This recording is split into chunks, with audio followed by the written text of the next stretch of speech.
When you had that third failure in a row, did you think, I need to pack this in? Never.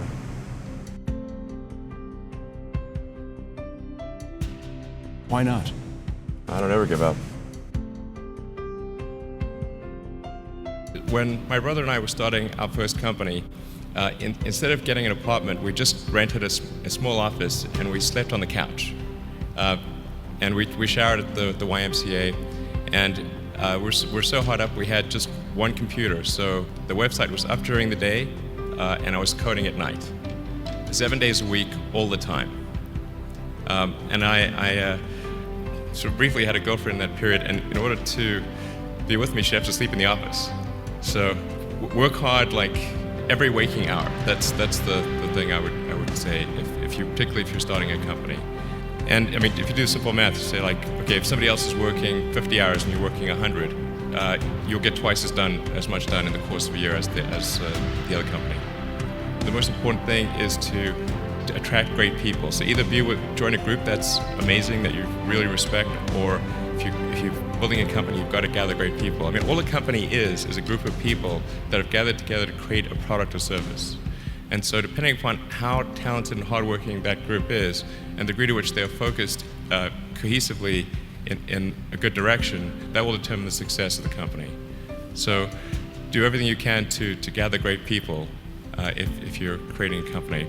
That it's good to think in terms of the physics approach of first principles, which is, rather than reasoning by analogy, you boil things down to the most fundamental truths you can imagine, and you reason up from there. And this is a good way to figure out if something really makes sense, or if it's just what everybody else is doing. It's hard to think that way. You can't think that way about everything. It takes a lot of effort. But if you're trying to do something new, it's the best way to think. And that framework was developed by physicists to figure out counterintuitive things like quantum mechanics. So it's really a powerful method. You're always taking the position that you're to some degree wrong, and your goal is to be less wrong over time. I think one of the biggest mistakes people generally make, and I'm guilty of it too, is wishful thinking. You know, like you want something to be true, even if it isn't true. And so you ignore the things that, you ignore the real truth because of what you want to be true. This is a very difficult trap to avoid. And like I said, it's certainly one that I find myself in having problems with. But if you just take that approach of you're always to some degree wrong, and your goal is to be less wrong, and solicit critical feedback, particularly from friends. If somebody loves you, they want the best for you. They don't want to tell you the bad things. So you have to ask them, you know, and say, really, I really do want to know. and then they'll tell you. How do you think about making a decision when everyone tells you this is a crazy idea? Or where do you get the internal strength to do that? Well, first of all, I'd say I actually think I feel fear quite strongly. So it's not as though I just have the absence of fear. I feel it quite strongly. But there are just times when something is important enough, you believe in it enough, that you do it in spite of the fear. People shouldn't think, well, I feel fear about this and therefore I shouldn't do it.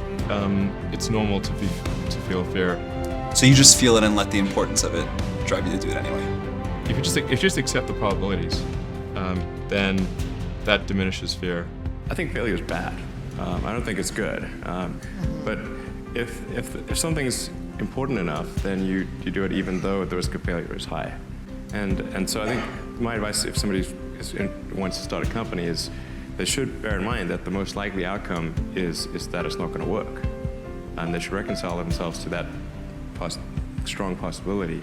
And they should only do it if they feel that they are really compelled to do it.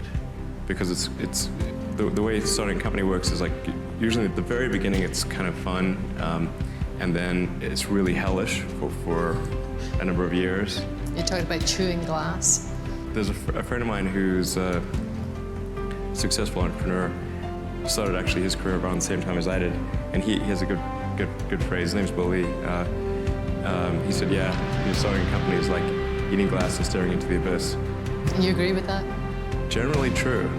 And if you don't eat the glass, you're not going to be successful. So a challenge for entrepreneurs is to say, well, what's the difference between really believing in your ideals and sticking to them versus pursuing some unrealistic dream that doesn't actually have merit? And that is a really difficult thing to tell. Can you tell the difference between those two things? Right. You know? So you need to be sort of very rigorous in your self-analysis. I think certainly extremely tenacious, and then just work like hell. I mean, you just have to put in, 80 to 100 hour weeks every week. All those things improve the odds of success. I think about what technology solution is necessary in order to achieve the particular goal, and then try to make as much progress in that direction as possible. But then the part that I find personally most motivating is that it creates a sense of adventure, and it makes people excited about the future. If you consider two futures, one where we are forever confined to Earth until eventually something terrible happens, or another future where we are out there on many planets, maybe even going beyond the solar system, I think that second version is incredibly exciting and inspiring, and there need to be reasons to get up in the morning. Life can't just be about solving problems. Otherwise, what's the point? There's got to be things that people find inspiring and make life worth living.